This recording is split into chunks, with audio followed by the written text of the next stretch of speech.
Voici ma Tesla Model 3, made in China, batterie LFP, lithium fer phosphate. Quelle est la durée de vie de cette batterie?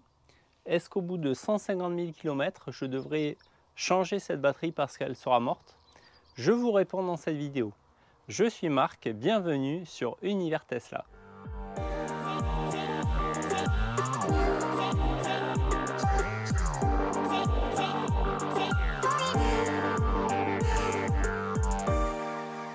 Pour déterminer la durée de vie de la batterie, il faut installer ce petit dongle Bluetooth OBD2 qui est relié au faisceau électrique de la voiture, qui permet d'avoir des informations sur la batterie. Alors, ma voiture a 21 587 km. Nous allons voir le nombre de cycles de la batterie, puisque c'est ça qui détermine la durée de vie de la batterie au bout de ce kilométrage. Qu'est-ce qu'un cycle de batterie? Eh bien, un cycle correspond à une charge et une décharge complète de la batterie. Alors, me voici sur le logiciel Scan My Tesla. On a plein d'informations et je vais aller à batterie. Donc là, j'ai toutes les informations qui concernent la batterie et je vais rechercher dans toutes ces informations tout ce qui concerne les cycles. Voilà, ici, charge cycle 109. Donc j'ai fait 109 cycles de charge et j'ai 21 000 km. Maintenant que je sais qu'en 21 000 km, on fait 109 cycles, il faut arriver à déterminer quelle est la durée de vie en cycle des cellules de la batterie. On sait que la Model 3 est équipée de batteries LFP fournies par l'équipementier chinois KTL. Et on sait au travers du démontage de ce pack batterie par Munro notamment qu'il s'agit de cellules prismatiques, c'est-à-dire ce n'est pas des cellules 18650 comme celle-ci qu'on retrouve dans les Tesla Model S qui sont au format d'une pile. Hein. Là on est sur des batteries prismatiques, donc des batteries rectangulaires, des cellules rectangulaires assez grosses, assez imposantes, qui ont une grosse capacité. Et en cherchant un petit peu sur internet, on trouve facilement de quel type de batterie prismatique de KTL il s'agit. Et quand on regarde les datasheets, les données constructeurs de ce type de cellules, on voit que son life cycle, donc sa durée de vie, est de 3500 cycles. Donc maintenant qu'on sait que ça fait 3500 cycles, eh bien, on peut faire un petit produit en croix. Vu qu'on sait qu'on consomme 109 cycles en 21 500 km, combien peut-on faire de kilomètres avec 3500 cycles? Réponse, quasiment 700 000 km. Donc, qu'est-ce que ça veut dire 3500 cycles? Ça ne veut pas dire que la batterie sera morte au bout de 3500 cycles. Simplement, ça veut dire qu'elle n'aura plus que 80% de sa capacité d'origine et on considère qu'elle ne remplit plus le cahier des charges initial. Alors, ces 3500 cycles, ce sont une valeur théorique, hein, on va dire un petit peu en laboratoire sur des conditions très particulières d'utilisation. Et en pratique, on va avoir 3 facteurs qui vont réduire cette durée de vie. On va les voir ensemble. Ennemi numéro 1, les températures. J'ai fait des petites recherches sur Internet et j'ai trouvé des revues scientifiques qui sont très intéressantes où ils ont testé les différents facteurs qui influent sur le vieillissement des batteries. Et le facteur numéro 1 de vieillissement, c'est les températures. On voit bien sur ce schéma que les 3500 cycles de durée de vie que je vous annonçais un peu plus tôt dans la vidéo ne sont atteignables que si, grosso modo, on a une température qui ne dépasse pas les 25 degrés sur le pack batterie. Dès qu'on va monter à 35 et au-delà, on va réduire la durée de vie de la batterie. Ça c'est Arrhenius, la loi d'Arrhenius qui s'applique. Donc plus il fait chaud, plus il y a de réactions chimiques dans nos batteries, plus elles vieillissent. Mon conseil, c'est ranger sa voiture au garage si c'est possible. Ça va permettre en été d'avoir une température de stockage inférieure à 25 degrés, inférieure ou égale.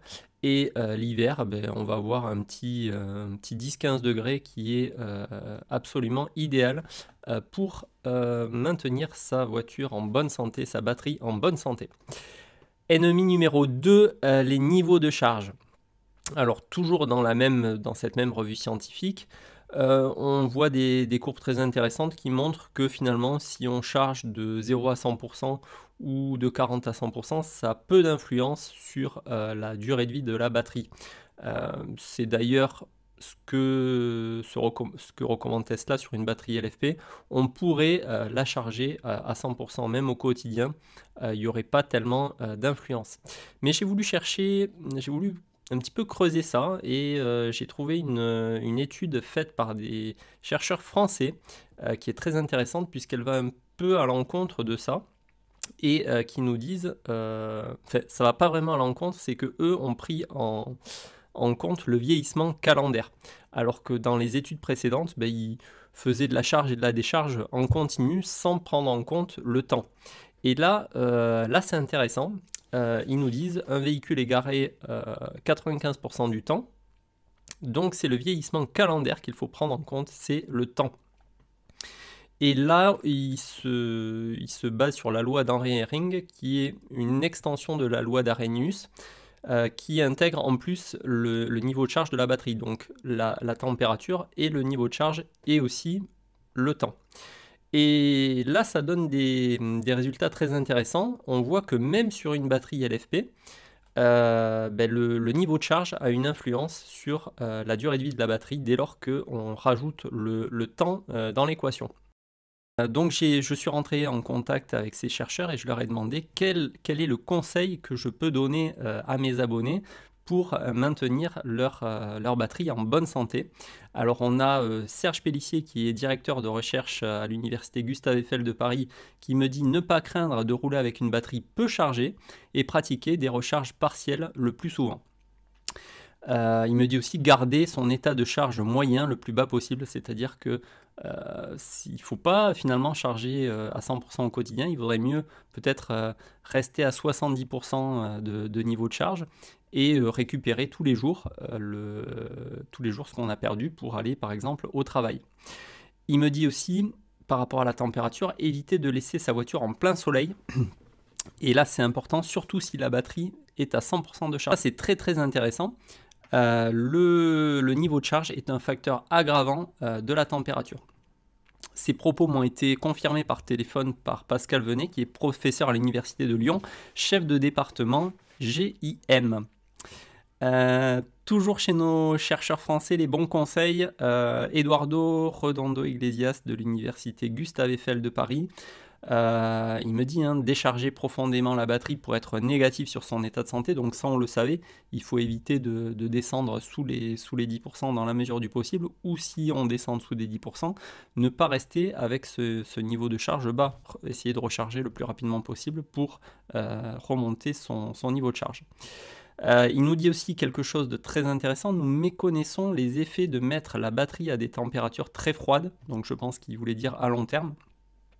On sait que, on va dire, le frais, c'est bon pour la batterie, un petit 10-20 degrés, mais est-ce que un niveau de charge élevé sur des températures négatives, est-ce que c'est bon?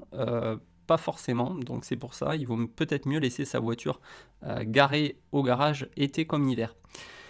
Et il me dit stocker une batterie à environ 50% d'état de charge entre 10 et 20%. Donc voilà, lui il recommande le niveau de charge le plus bas possible et une température entre 10 et 20%. Il y a un compromis à faire entre la disponibilité du véhicule et le vieillissement de la batterie. Effectivement, si vous avez besoin de partir en vacances, il faut charger la voiture à 100%. Si par contre vous consommez que 10-15% de votre batterie tous les jours pour aller au travail, est-ce que c'est vraiment nécessaire de maintenir un niveau de charge de 90 ou 100% tous les jours? Est-ce qu'il ne vaut pas mieux finalement ne recharger qu'à 60-65%, consommer 15% pour aller travailler, donc redescendre à 50% et recharger tous les jours à des niveaux de charge bas, ça me semble très pertinent. Mon conseil, donc une fois par semaine à 100% sur une batterie LFP pour calibrer le BMS, une recharge de la batterie à 80% au quotidien si vous avez besoin de beaucoup rouler pour aller au travail.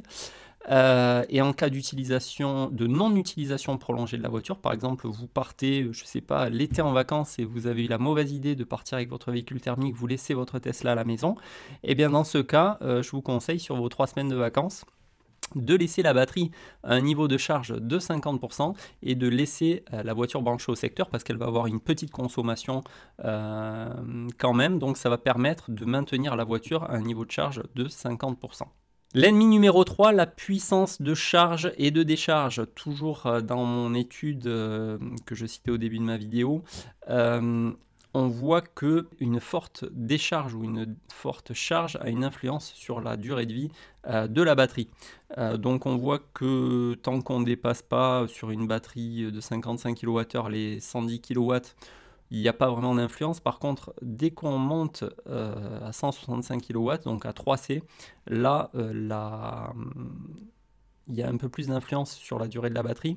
Alors c'est quand même à pondérer parce que 165 kW, on l'atteint en supercharge que pendant quelques secondes, hein, quelques minutes tout au plus. Après, la vitesse de charge va décroître progressivement. Donc sur le temps que va durer la supercharge à 170 kW, moi je pense que l'influence est plus que modérée. Donc mon conseil, une conduite cool améliorera la durée de vie de votre voiture, mais ne vous prenez pas la tête avec ça. La voiture limite sa puissance de charge et de décharge pour ne pas endommager la batterie. Donc l'influence est modérée. Cette vidéo se termine, j'espère que vous avez appris plein de choses, n'hésitez pas à la partager si vous connaissez des gens qui ont une batterie LFP, ça leur permettra de maximiser la durée de vie de leur batterie. Et moi je vous dis à très bientôt pour une nouvelle vidéo, portez-vous bien, ciao ciao.